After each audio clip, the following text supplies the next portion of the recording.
Install it within your budget and set it up so it's easy to operate. See? Nothing to be scared about. Electronics World in Gainesville or online at electronicsworld.net. That's electronicsworld.net. Overheard at the Hard Rock Bet Party. You see that new welcome offer? Bet $5 and get $150 in bonus bets if you win. I think we got to jump on this. What's John Daly think? I think you got to grip it and rip it. Grip it? And rip it. Hard Rock Bet Sportsbook. Roll with us. New players bet $5, get $150 in bonus bets if you win. Payable in bonus bets, not a cash offer. Offered by the Seminole Tribe of Florida. Must be 21 and up and physically present in Florida to wager. Terms and conditions apply. Concerned about gambling? Please call 1-888-ADMIT-IT. Ever wonder what it's like behind the counter at those big corporate jewelry stores? Max Woodson knows, and it wasn't pretty. It's hard to do what's best for the customer when you're given a strict outline on the profit you need to make, the dollars you need to make, the goals you need to hit, the commissions you have to hit. It's really hard to do what's right for the customer. That's why Max left the Wall Street-owned chains and joined International Diamond Center, a locally owned jeweler. At IDC, it's not about quotas, it's about you. It's getting to know people, getting to talk to people, building relationships. It's something that's important to me. It's what I love the most. At IDC, Max can focus on what matters, doing right by customers, even if it means less profit. I have a scenario where I have a customer that I can do the right thing for, even if it maybe makes us less money at times, and we make it happen. That freedom means better quality diamonds, fair prices, full transparency, and honest service. We have freedom. We're allowed to be creative, do what's best. They really support that, and it means a lot. International Diamond Center, where you're family, not a sales target. Visit us at Celebration Point for diamonds with integrity. From the Spurrier's Gridiron Grill Studio, WRUF Gainesville, W251CG Gainesville, WRUF FM HD2, and on the WRUF radio app. This program is paid for by Weeby Marketing. It's time for the Ryan Theis Show. A service ace, and the Gators win it in 4. No stranger to being a head coach. Theis has 14 NCAA tournament appearances on his resume,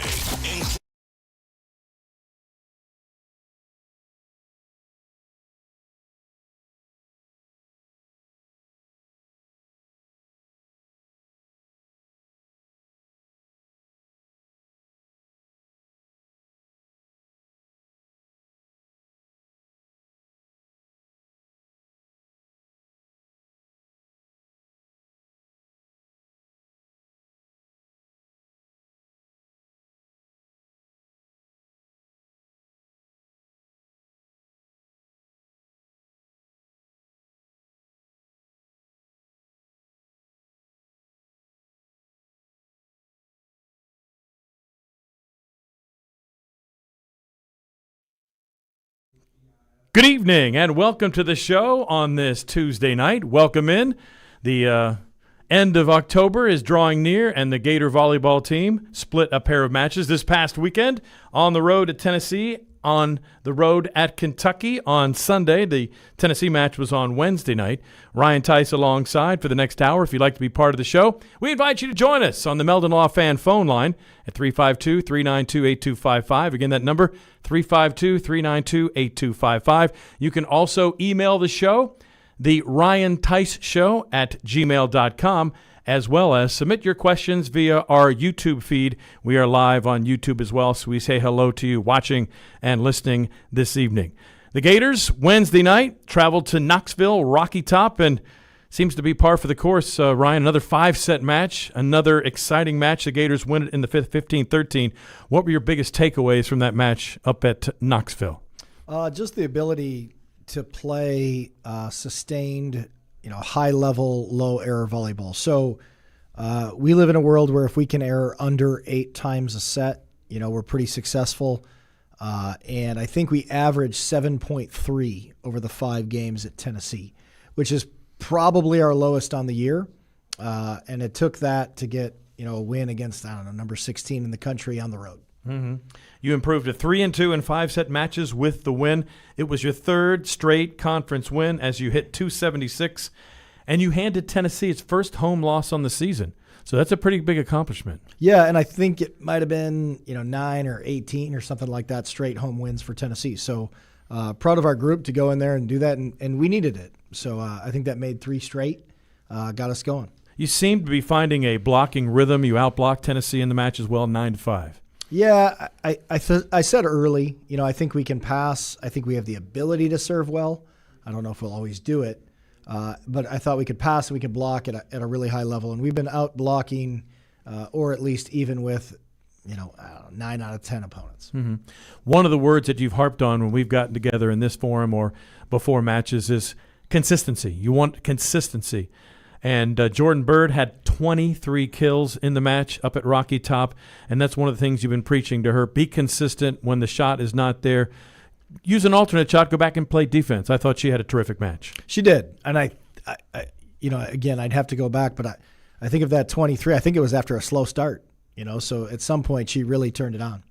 Milica also had a double-digit match, the only two in double digits for the Gators in that match on Rocky Top, but it was her fourth of the season for the freshman, and she hit a really good number from the right side for you at 345. She did. She got it going. It was fun to watch. I think she even had a late block, where the eyes gaze across the net when she's feeling it. So that was pretty fun to see.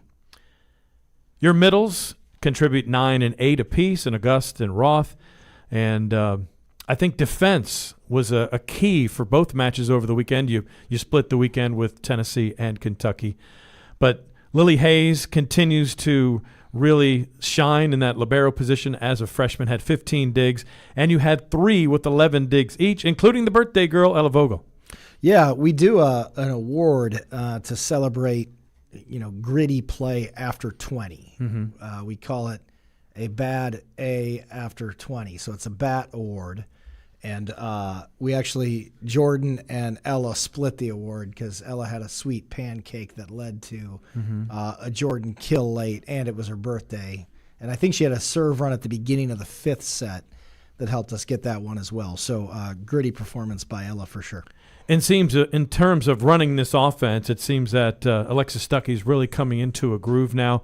She had her 4th match with 50 or more assists on the season, and also had 11 digs for her 9th double-double, and also a career-high 5 blocks up in Rocky Top. So she's really rounding into her all-around game. She did, including match point, which was a huge block that took it home.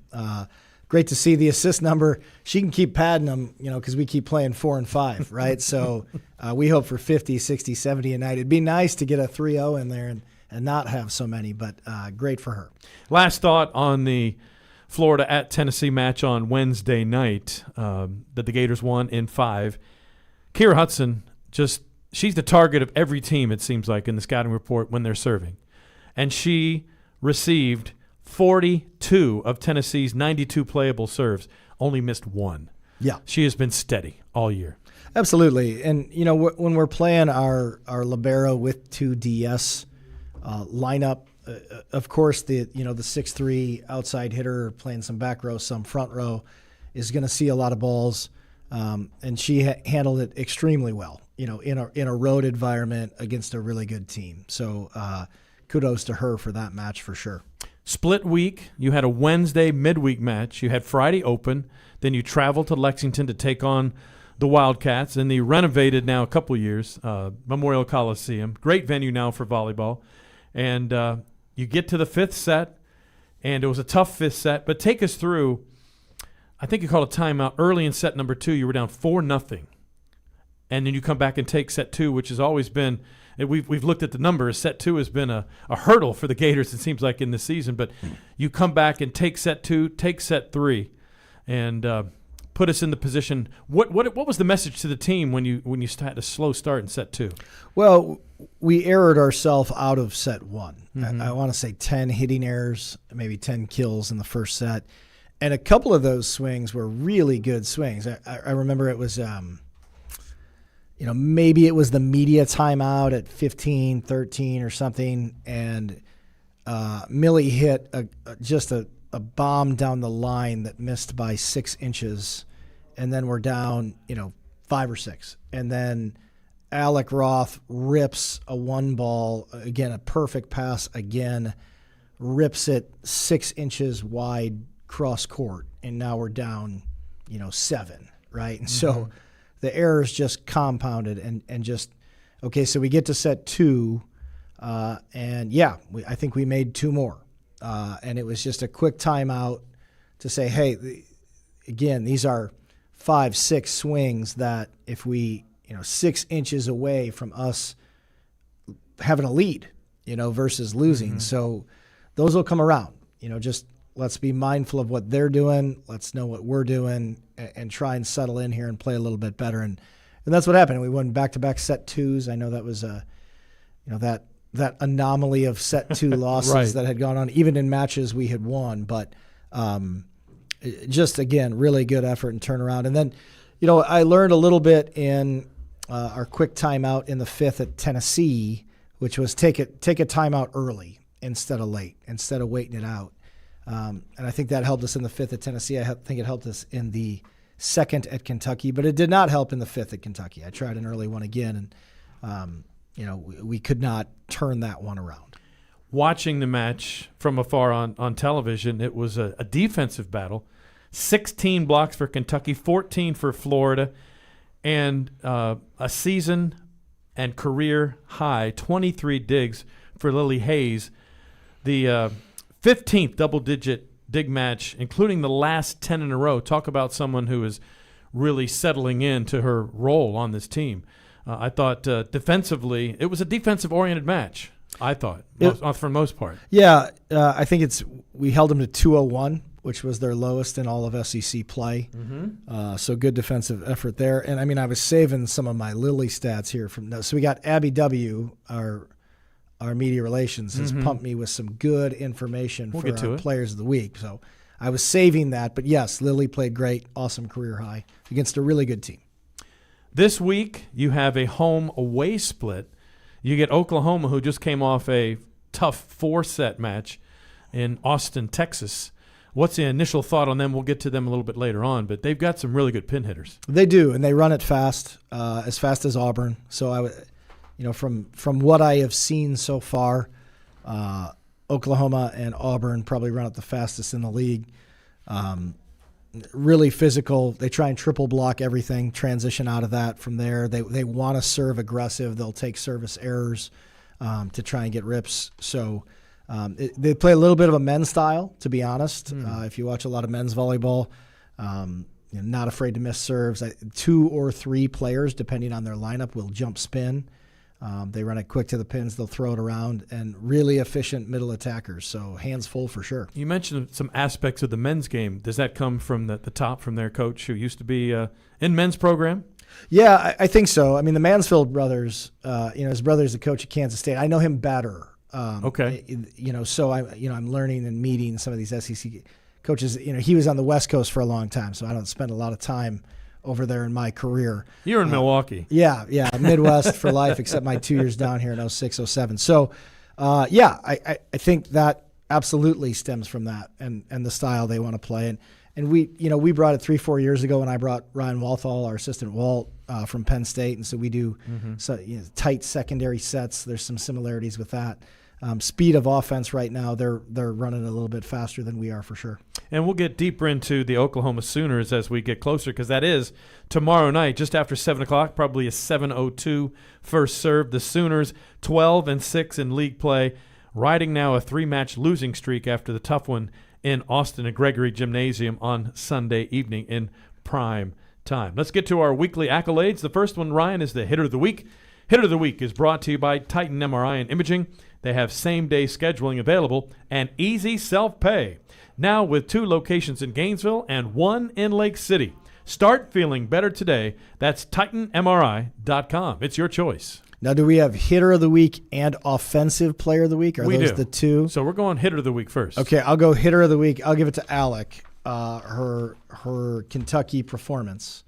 14 kills, career high, hit a 357. 18 total points, against number 3 in the country. I thought she was amazing. She also, you mentioned you can score points with aces, blocks, and with kills, of course. She had a block solo and was part of 6 other block assists. So I thought she patrolled the net very well, and the Gator middles defensively held their own really against what Kentucky could throw at them. Yep. No, absolutely. That group's been working really hard all year. Save of the Week is brought to you by Fairlife Milk. Discover protein shakes by Fairlife Milk. Explore their 26-gram and 42-gram high-protein drinks, perfect for workout recovery and nutrition. Save of the week. Save of the week. You mentioned a pancake earlier. That might have been a good one. Yeah, probably the Ella Vogel. That was for all intensive purposes, everybody on our bench pulled their head back, probably thinking we had lost that point, and Ella's pancake into Jordan's kill was a huge turning point for sure. Okay.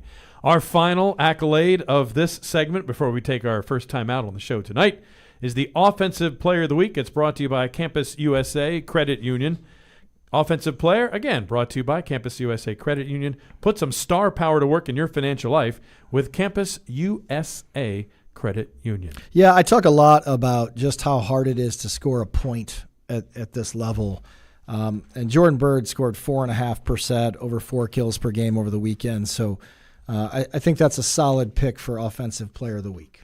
Jordan Bird, who had 23 kills, one off her career high in the Wednesday match at Knoxville, our Offensive Player of the Week. We'll take our first time out of the show. When we come back, more of the Ryan Theis Show until 7 o'clock. You're listening on WRUF. Your home for Thursday Night Football, right here on WRUF. International Diamond Center's values are so compelling, it's not unusual to see people here that are not local. Every day, we have people that drive an hour and a half, even 2 hours. IDC owner Keith LeClaire. People are willing to drive because they've heard it's not a typical jewelry store. For example, did you know IDC has one of the largest selections of luxury pre-owned Rolexes in America? You're going to want to come to IDC. It's worth the drive. International Diamond Center in Celebration Point and online at shopidc.com. 90 years ago, 9 University of Florida faculty members started something big, Campus USA Credit Union, the first credit union on a U.S. college campus.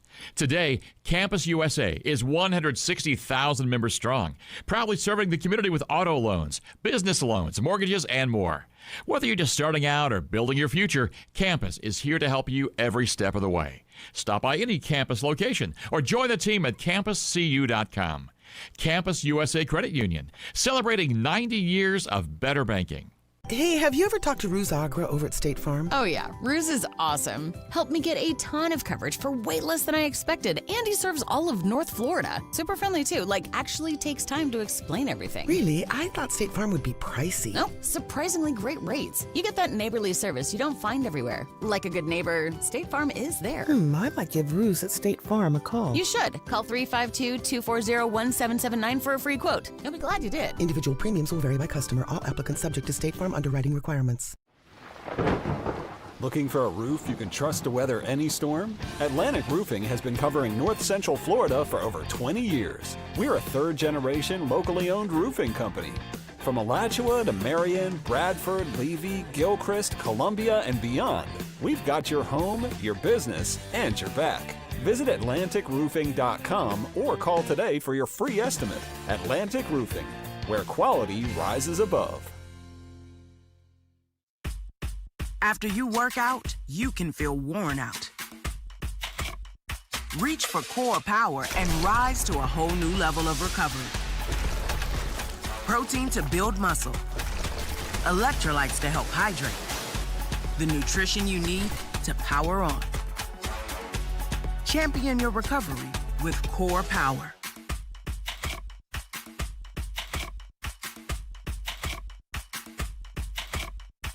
When the unexpected happens, you need a legal team that's ready to fight for you, just like the Florida Gators. At Meldon Law, we're proud to partner with the Florida Gators to deliver winning results for those who have been injured at no fault of their own. With a strong record of success and a team that won't back down, Meldon Law is your trusted partner in tough times. Call Meldon Law at 352-373-8000 or visit us at meldonlaw.com.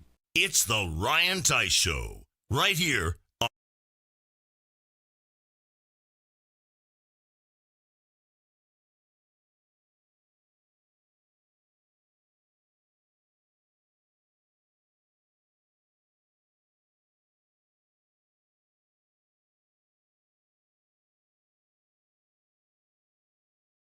Gators. It's the Ryan Theis Show, now until 7 o'clock. If you'd like to be part of the program, reach us on the Meldon Law fan phone line.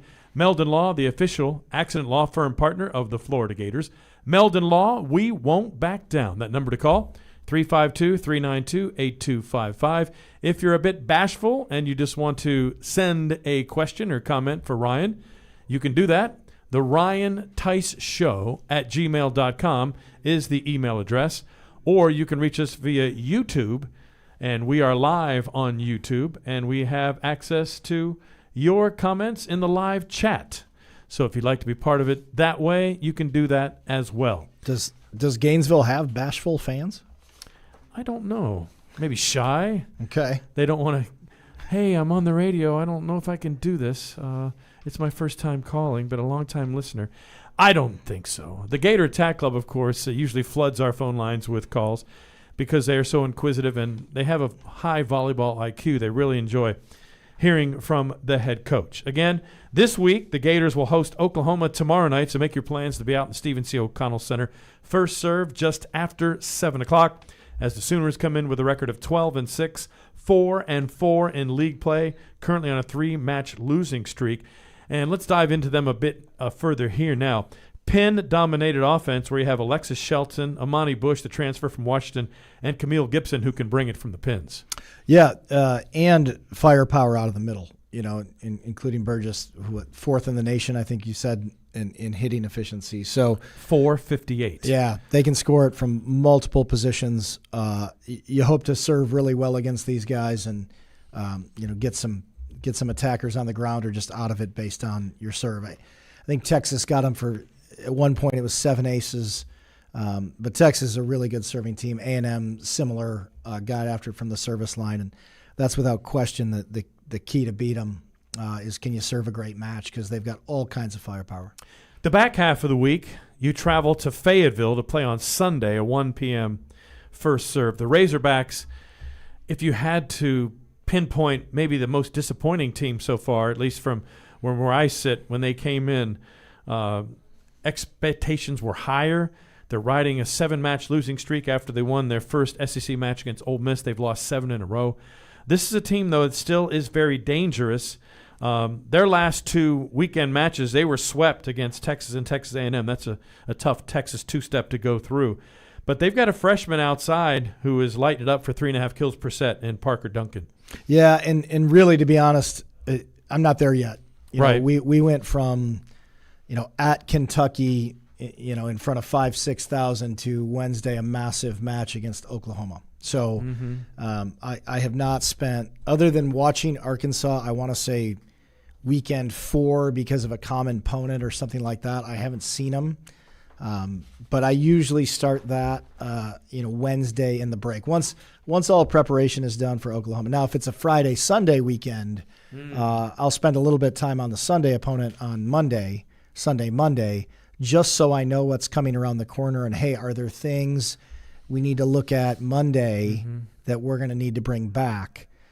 In the Wednesday, Sunday scenario, zero interest in what's going on with that. That quick turnaround is all about Oklahoma and a huge match, for us based on where they are in the standings. And you talk about 3 in a row, but I don't know many teams that come out of that gauntlet that they just went through and do it. One of my matches to watch coming up is Georgia and Missouri. Missouri, for example, had probably the most difficult first 6 matches you could almost possibly draw up in SEC play. I mean, maybe not. Maybe I don't know if they've had the Kentucky-Tennessee weekend yet, but how your schedule lines up based on your record right now is pretty influential. And so I've seen Oklahoma. I've watched them play 4 or 5 different matches, and, they're not a team that, you go, well, that's not an NCAA tournament team. That never crosses my mind when you watch these guys. You spoke to their speed of their offense as well as their defensive strategy in watching the match on television on Sunday night against Texas. A lot of shots from the end zone showing how you mentioned briefly and talk about the philosophy in regard to why they run it this way, but 3 blockers up on a lot of the opponent's attacks. What is the philosophy in terms of running it that way? End the volley with a block, make hitters extremely uncomfortable, force them into tips. Can you take that much space away? And so we have practiced against it 2 consecutive days with male practice players, triple blocking our players over and over again. And really, there just isn't a lot of hard hit space on the floor, right? Because you got 6 hands in front of you. So the space becomes the high seam of the block. So with 6 hands, which 2 can you hit it hard in between, and where will that ricochet occur? If you watch Texas A&M or Texas A&M's out of system attack kills, I think 75-80% of them against a triple block are balls that rattle through the top of the hands and bounce out of bounds. And so the air is cleaner. 50% of in golf, 50% of every tree is air, right? So the top. Some people say 80. Yeah, if you're lucky. Well, I hit almost all of them, so I stick with 50, if not higher. But the higher you get in that tree, the more space there is, right? And that's the same as a block. The higher you get in that block, the more space that occurs. The less strength that is. If you hit somebody in the palm, that's a pretty strong aspect of a block. If you hit somebody on fingertips, not as much. If you hit somebody's forearm, that ball's coming back. So where are you attacking in the block? And that's what we've been practicing for 2 straight days. How do you beat a triple block? Diversity from pin to pin, keep the blockers guessing. How do they commit those 3? If you had the personnel, if you had men's personnel opposing you, for example, in the men's game, the right back row attack, for example, would almost squash the ability to run a triple block, because in any of your 6 rotations, you've got somebody at the right pin and somebody at the left pin. Not a lot of women's teams have elite right back row attackers. There are a couple. Pitt, for example, has one, and so it would be hard to triple block those guys. But I think they're just kind of trying to take advantage of the way American junior players are trained, which is, you watch a club tournament, you might see one kid out of 3,000 that hits a back row attack out of right back. If you go watch Melitza play at 16 years old, you'll see her hitting out of right back out of the back row. Wow. And so just internationally, that's what they do. And so we continue to work on it with Melitza, and that could be a part of our game develop. But anytime we keep her in back row, we sacrifice some passing. Exactly. Again, the number to call is the Meldon Law Fan phone line, 352-392-8255. If you'd like to be part of the Ryan Theis Show tonight, Tom Collet alongside. Defensive Player of the Week, Ryan, is brought to you by Ruse Agra State Farm Insurance. State Farm agent Ruse Agra is your go-to agent in Gainesville and North Central Florida for the service you deserve at a price you want. Defensive Player of the Week. Abby W. Fed me with some stats. Lily Hayes career high 23 digs against Kentucky, 15 against Tennessee. It looks like pretty good pick for Defensive Player of the Week. Our next is the Sub of the Week. Sub of the Week brought to you by Atlantic Roofing and Exteriors. Atlantic Roofing provides a wide range of roofing solutions for both residential and commercial. With more than 50 years of experience, look no further than Atlantic Roofing and Exteriors. Sub of the Week. It was nice to have Taylor Parks back in the lineup. When we play 9 and 10 players throughout a match, do you call those subs if they don't start? How does that part work? And so our normal rotation outside of it, in this world we use Taylor as a serve sub, and I think she had a 3-point run, which was huge to put us up significant against Tennessee and help us get that win. And our last accolade that we award here in this segment of the program is the Ace of the Week. Ace of the Week is brought to you by Quality Plumbing.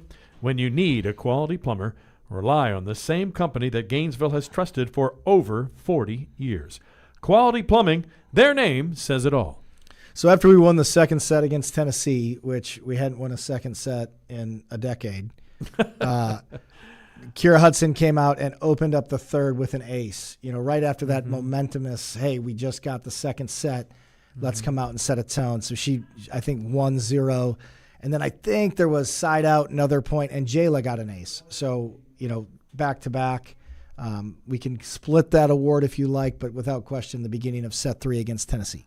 You're the coach. You're the name on the show. You can separate any award, make a co-award winner if you like. That being said, we've got AJ at the controls. We've got to keep him busy. We haven't had any phone calls yet. We just got one pop up on the Ryan Theis Show at gmail.com. We'll get to that and more, hopefully, of your questions and comments via the phone line or YouTube Live or via email after we take this time out. Your home for Tampa Bay Buccaneers football. WRUF. Every great team is built on a solid game plan, sharp execution, and total trust in the crew beside you. At Quality Plumbing, we bring that same championship mindset to every job we do. For over 40 years, we've been the starting lineup for homes and businesses across North Central Florida, delivering reliable service, expert craftsmanship, and big wins for our customers. Call us today or visit qualityplumbing.com. We're your first string team. License number CFC 043073. Gear up to root on the Gators at the University of Florida bookstore at the Rights Union. The UF bookstore will be open from 8 a.m. till 5 p.m. for all the orange and blue gear you need. There's a large selection of clearance items throughout the clothing department with many items up to 50% off original price. This is a great time to expand your Gator wardrobe and save some money too. So as you look to root on the Gators, debut some new orange and blue gear at the UF bookstore, open noon to 5 on Sunday. So to score, just remember the University of Florida bookstore inside the Rights Union on campus, and go Gators! Looking for a roof you can trust to weather any storm? Atlantic Roofing has been covering North Central Florida for over 20 years. We're a third-generation, locally owned roofing company. From Alachua to Marion, Bradford, Levy, Gilchrist, Columbia, and beyond, we've got your home, your business, and your back. Visit AtlanticRoofing.com or call today for your free estimate. Atlantic Roofing, where quality rises above. Are you ready to raise your game when it comes to your Gators gear? Head over to Alma Mater in Gainesville. You'll find just what you need to rep your team in style. From one-of-a-kind Gator tees and hats to NIL gear, they've got the perfect Gator swag for every fan in all kinds of weather. Whether it's game day or any day, you'll be winning with officially licensed apparel found nowhere else. Locally owned, locally produced. Alma Mater, in-store at the corner of 34th and University or online at almamaterdesign.com. Pass, set, kill, point, Florida. Gator Volleyball fans, do you want to get closer to the action and support your favorite student athletes? Join the Gator Attack Club, the official booster club for Florida Volleyball. Your membership gets you exclusive access to events like Meet the Team socials, pre-match coaches' corners, and post-match receptions. To join the fun, visit GatorAttackClub.org. The Gator Attack Club. Join now and get ready to cheer the Gators on to victory. Go Gators! It's football season, touchdowns and celebrations, and unfortunately, injuries. If you're injured, call Titan MRI and Imaging. No need to deal with long wait times and high costs to get your scans done. Titan MRI and Imaging will save you time and money. And the experience at Titan MRI and Imaging, much more personal than the sterile atmosphere of a hospital. Joe and his team are personally involved and will guide you through the entire process at any of their 3 convenient locations. So if you need a scan, call Titan MRI and Imaging. Learn more at TitanMRI.com. The Ryan Theis Show continues here on WRUF, 98.1 FM, 850 AM, and anywhere in the world.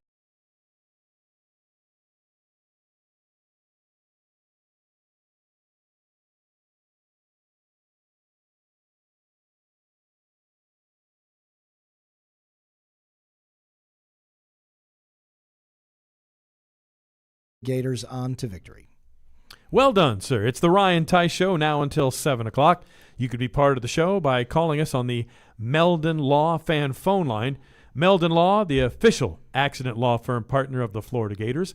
Meldon Law, we won't back down. Let's go to the Meldon Law fan phone line where we have Martha standing by. Martha, your question or comment for Florida Volleyball head coach Ryan Theis. Go ahead, Martha. Hi, Tom.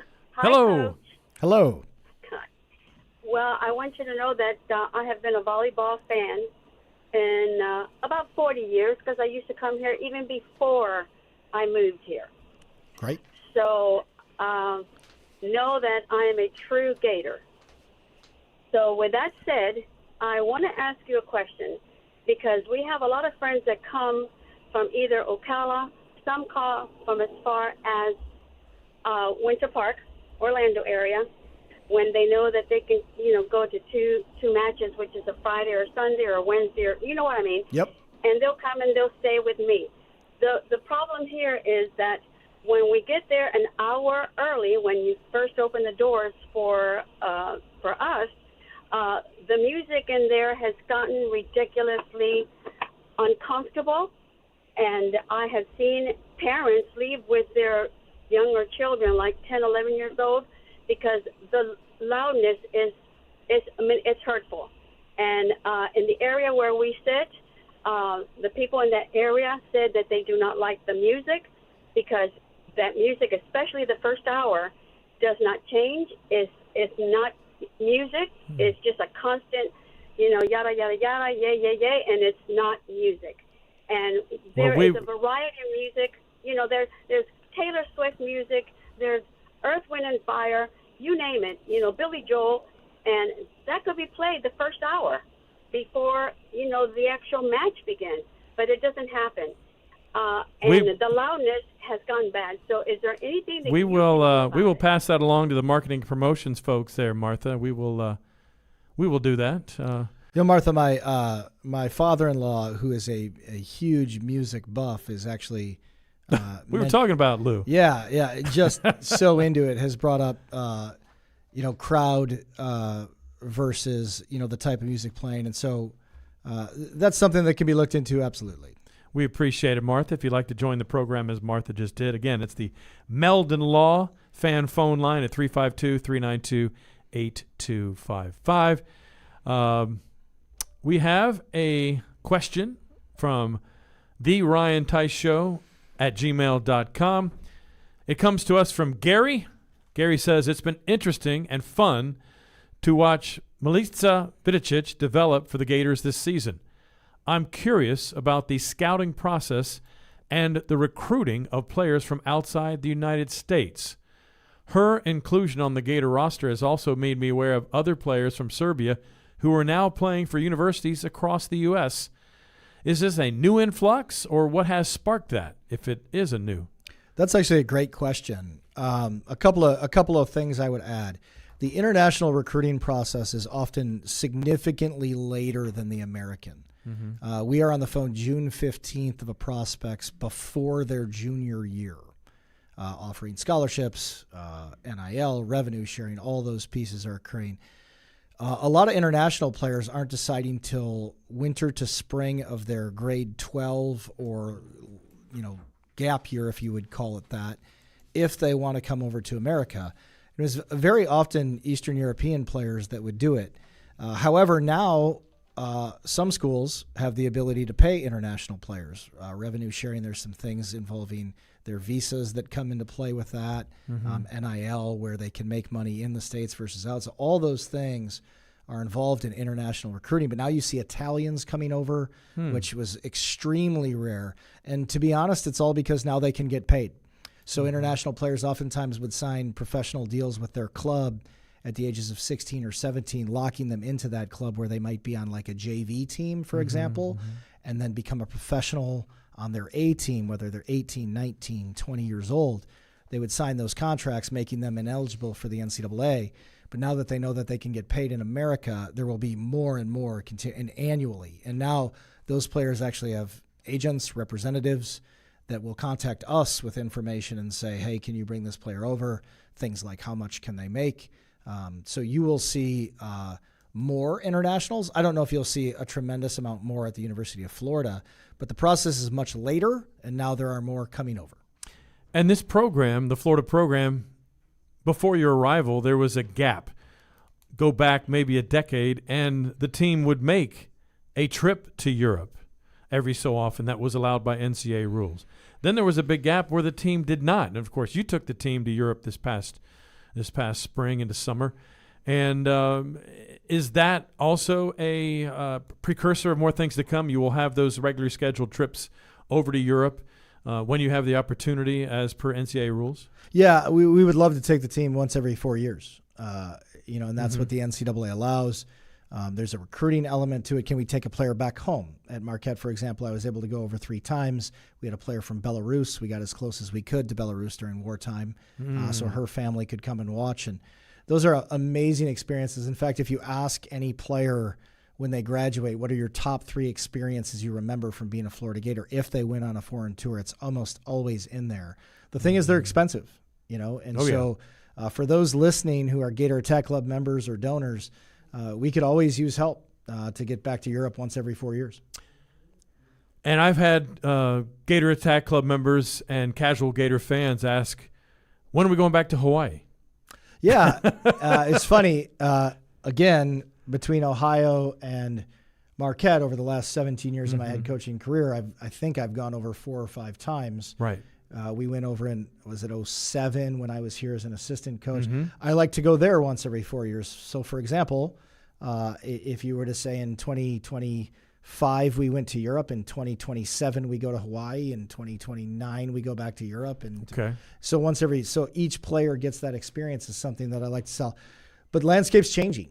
I mean, it's extremely difficult now. Tournaments, preseason tournaments will offer NIL deals for if you bring your players and they wear a patch, they can make X amount of dollars. And so just making it about the athlete experience is something I've believed in for my entire 26 years. I took a team to Alaska my second year as Eastern Illinois to play a Division II team. Really? I believe in the experience of being an athlete. Power of Moments actually is a phenomenal book out there.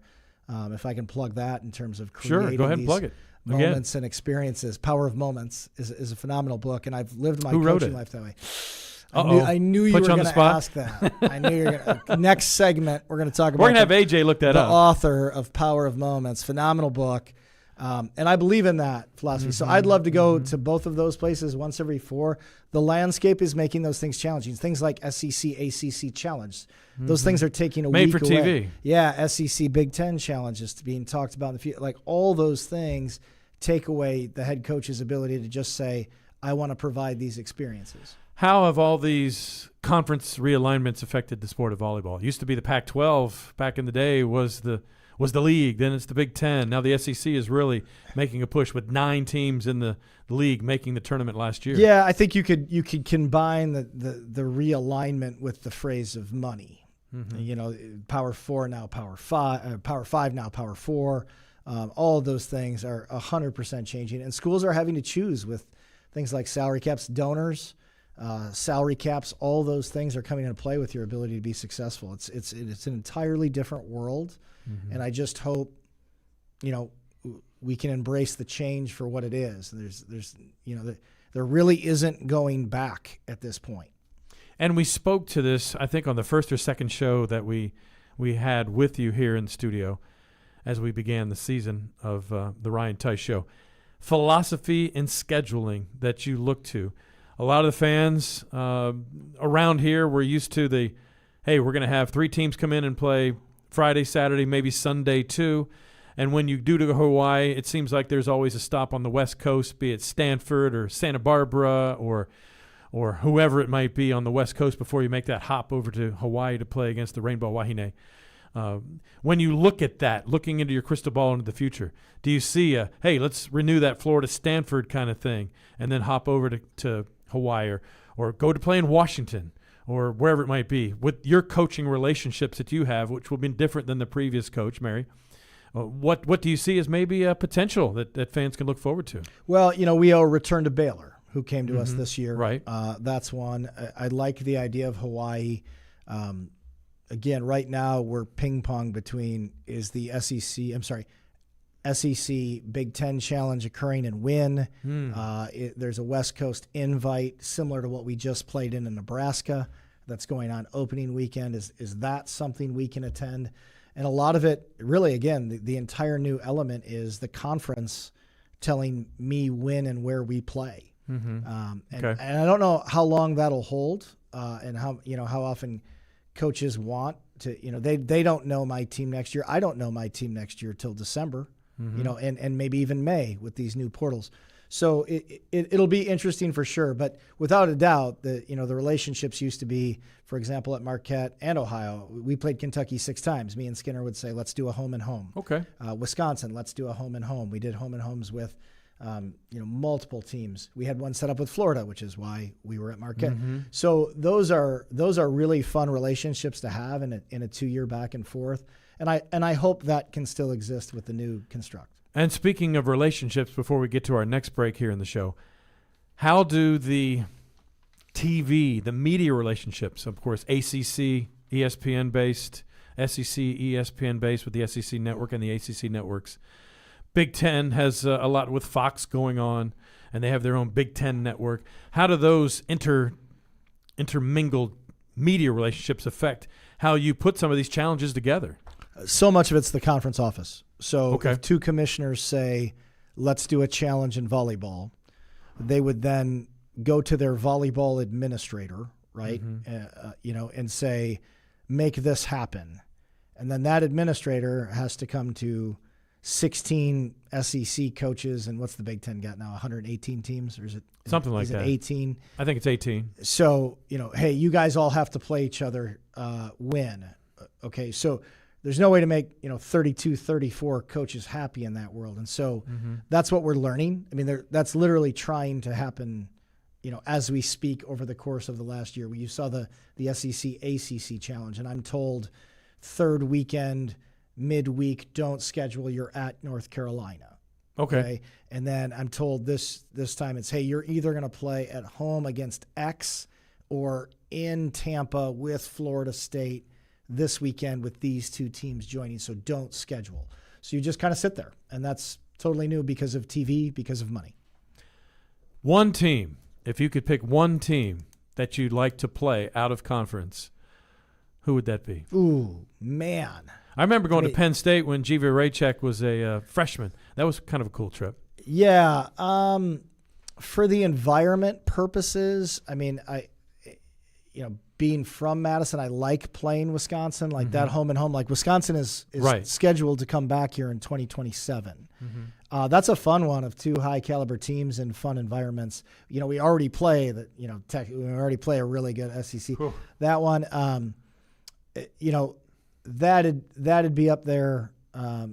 Minnesota's a really fun environment to play in. Been there. Those two are always good venues to go to. Probably more so than most of the West Coast in terms of just venue and excitement to play in. I know Stanford's a pretty cool place to go to Maples. Yeah, it's a little far, Tom. Who are we scheduling the next week? And wine country's not far away. Yeah. For us working. Nebraska is always a fun one as well. Oh my goodness! Yes. Just a fun environment. But again, there is the element of how hard are these places to get to. So when you say like in your perfect world, Columbia, Missouri. Yeah, in the league. Sorry, 5 Columbia. hours in a plane or things like that aren't perfect for me. I mean, the simple answer is Hawaii, right? But they don't travel much, so home and homes don't exist, and that's really far. Can we go to Alaska? That's the only state in the union I've not been to. I don't think you can anymore. Like they used to offer, you used to be able to play one Division II team a year. Okay. And that's why we went, is Fairbanks hosted a tournament every year with 3 Division I teams. You flew into Anchorage, you took a 6-hour train ride, beautiful scenic through Alaska. That would be wonderful. And you played. All right. With that, we'll take our break. More of the Ryan Theis Show, our final segment after return from these brief messages. What's stronger? A Gator Chomp? Or our coverage of Gator Nation? Stay on top of the Florida Gators all season. WRUF 98.1 FM, 850 AM, and 103.7 HD2. Keeping you connected to Gator Nation. ESPN Gainesville is WRUF. Pass, set, kill. Point, Florida. Gator Volleyball fans, do you want to get closer to the action and support your favorite student athletes? Join the Gator Attack Club, the official booster club for Florida Volleyball. Your membership gets you exclusive access to events like Meet the Team socials, pre-match coaches' corners, and post-match receptions. To join the fun, visit GatorAttackClub.org.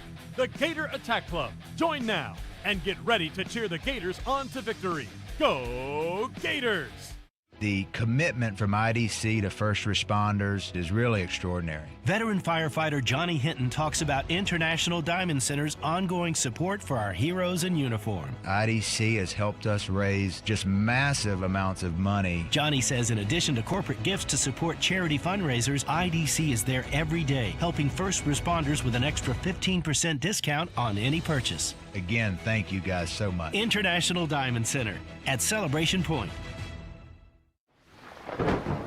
Looking for a roof you can trust to weather any storm? Atlantic Roofing has been covering North Central Florida for over 20 years. We're a third-generation, locally owned roofing company. From Alachua to Marion, Bradford, Levy, Gilchrist, Columbia, and beyond, we've got your home, your business, and your back. Visit AtlanticRoofing.com or call today for your free estimate. Atlantic Roofing, where quality rises above. Hey, have you ever talked to Ruse Agra over at State Farm? Oh yeah, Ruse is awesome. Helped me get a ton of coverage for way less than I expected, and he serves all of North Florida. Super friendly too, actually takes time to explain everything. Really? I thought State Farm would be pricey. No, surprisingly great rates. You get that neighborly service you don't find everywhere. Like a good neighbor, State Farm is there. I might give Ruse at State Farm a call. You should. Call 352-240-1779 for a free quote. You'll be glad you did. Individual premiums will vary by customer. All applicants subject to State Farm underwriting requirements. 90 years ago, 9 University of Florida faculty members started something big, Campus USA Credit Union, the first credit union on a U.S. college campus. Today, Campus USA is 160,000 members strong, proudly serving the community with auto loans, business loans, mortgages, and more. Whether you're just starting out or building your future, Campus is here to help you every step of the way. Stop by any campus location or join the team at campuscu.com. Campus USA Credit Union, celebrating 90 years of better banking. When the unexpected happens, you need a legal team that's ready to fight for you, just like the Florida Gators. At Meldon Law, we're proud to partner with the Florida Gators to deliver winning results for those who have been injured at no fault of their own. With a strong record of success and a team that won't back down, Meldon Law is your trusted partner in tough times. Call Meldon Law at 352-373-8000 or visit us at meldonlaw.com. It's the Ryan Theis Show, right here on WRUF.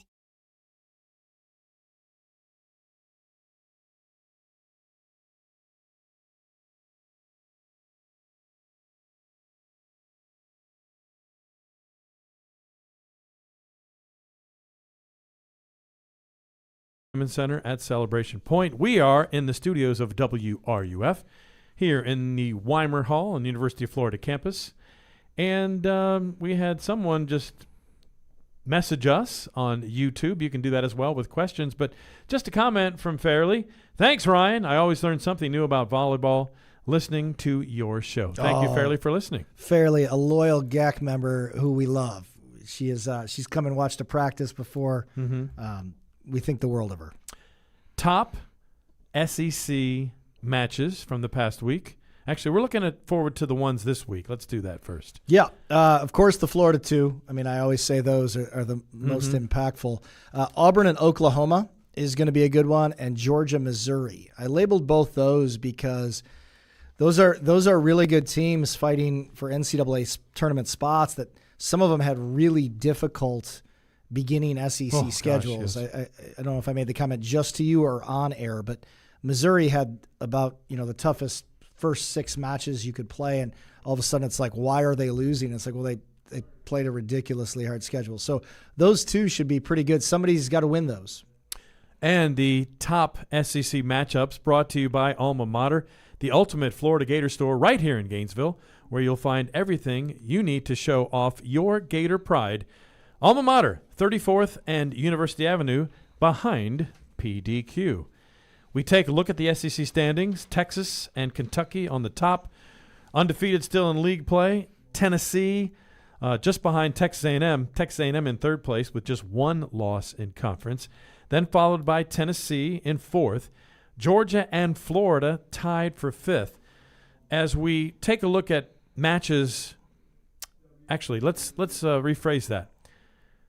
We're going to do SEC teams that could be in the NCAA tournament. I want you to give me a breakdown because last year there were 9, and the SEC teams, as we sit here at this point in the season, from your seat, from where you are, we're going to look at SEC teams that should be in the NCAA tournament, and that's brought to you by Doreen Wiebe, Coldwell Banker.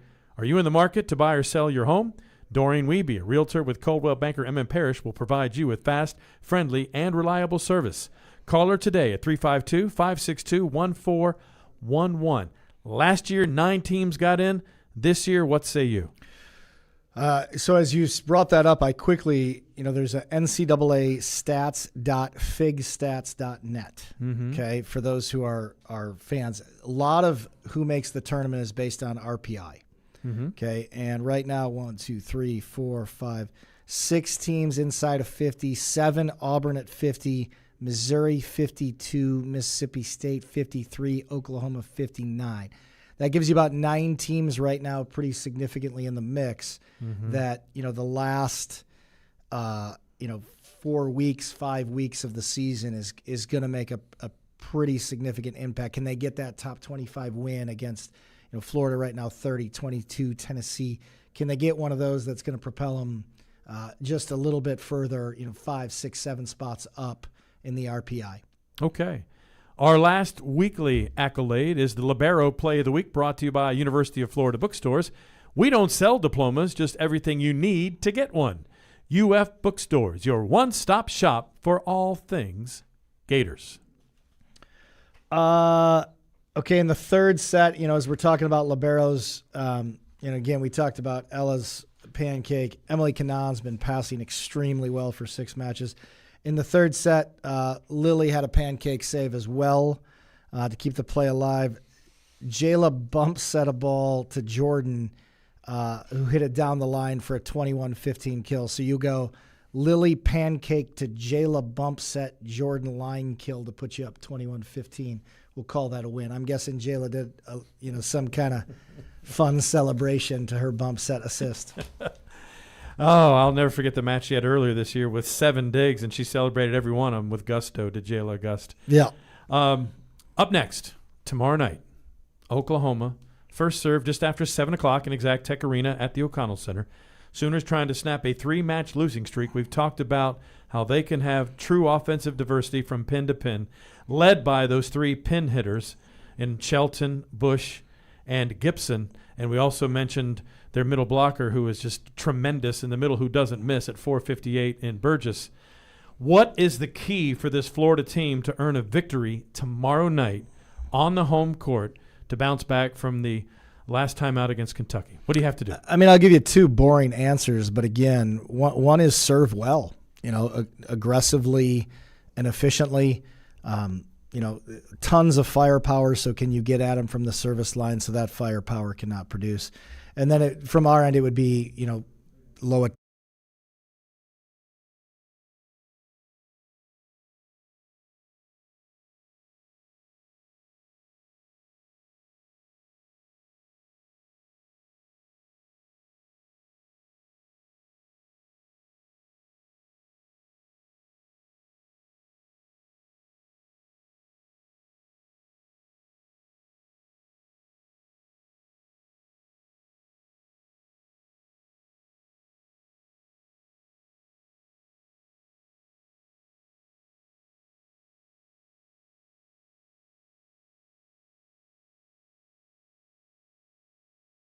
On HD2. It's no fun being injured. The last thing you want to deal with is long wait